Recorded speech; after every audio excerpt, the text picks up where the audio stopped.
પ્રધાનમંત્રી નરેન્દ્ર મોદી અને અમેરિકન રાષ્ટ્રપતિ ડોનાલ્ડ ટ્રમ્પ વચ્ચે એક મહત્વપૂર્ણ બેઠક સંપન્ન થઈ છે, જેમાં બંને દેશો વચ્ચે સહકાર વધારવા માટે મોટી ડીલ ફાઇનલ કરવામાં આવી છે.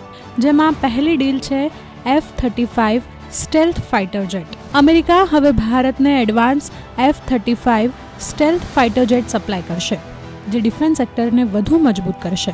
બીજી deal Bharat middle east Europe economic corridor માટે અમેરિકા સહમત થયું છે, જે વેપાર અને કનેક્ટિવિટી માટે મહત્વપૂર્ણ રહેશે. ત્રીજી ડીલ ભારત અને અમેરિકાના વેપારને $500 બિલિયન સુધી વધારવાનો લક્ષ્યાંક રાખવામાં આવ્યો છે.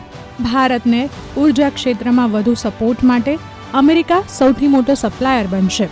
અમેરિકાના બોસ્ટન અને લોસ એન્જલસમાં 2 નવા ભારતીય દૂતાવાસ ખોલાશે, જે બંને દેશો વચ્ચેના લોક સંબંધોને વધુ મજબૂત બનાવશે.